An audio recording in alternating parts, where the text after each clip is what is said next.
Hi, friends. One of the feelings that we have become all too familiar with over the course of the pandemic is loneliness. I hope that as vaccines are administered and as restrictions are eased, you're able to reconnect with family and friends more in person. But loneliness isn't just about being by yourself. Solitude can be a good thing. It can be healthy and rejuvenating and restful. Loneliness is really more about feeling abandoned or ignored or alienated from other people. And just as loneliness is not simply being alone, so the cure for loneliness is not simply being with other people. And I think that's important for us to remember as we emerge from our quarantine. Research shows that feelings of loneliness are most often reported in heavily populated areas. In large cities, people feel alone and cut off even though they are surrounded by throngs of other people. They experience a loss of identifiable community and they feel anonymous in the crowd. So quantity of contact does not translate into quality of contact.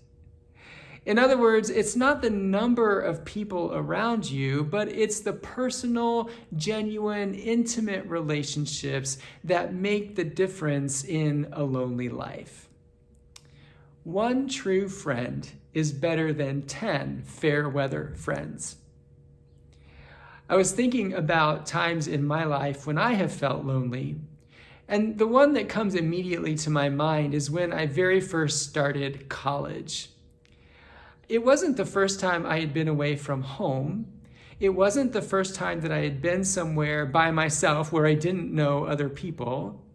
It wasn't even the first time that I had been on my own.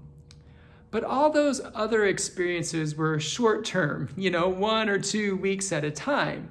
College seemed more permanent. I felt more independent, but I also felt like there was a lot more at stake. My future was riding on this way more than a week at summer camp.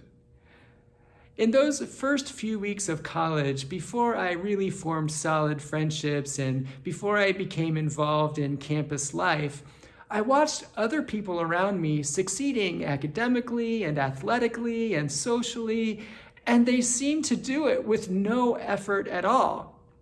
Now, of course, they were putting a lot of effort into it, but I just couldn't see that. And so I was a little intimidated and not always very confident in initiating new relationships.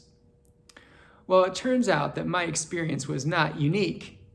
The number one category of people who report most frequent and intense feelings of loneliness is college students. Now, older adults, especially widows and widowers, are also on the top 10 list. One thing that college students and widows and widowers have in common is that they have lost their most trusted friends and closest companions. Of course, they've lost them in different ways. College students are parted by distance. Widows and widowers are parted by death. So it's not exactly the same, but it is similar.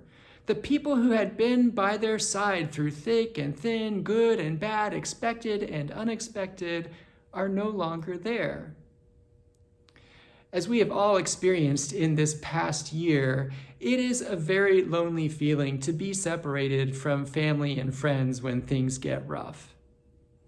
When the money runs out, when the kids are in trouble, when your health takes a turn for the worse, when the party is over, who sticks around to help you deal with the mess?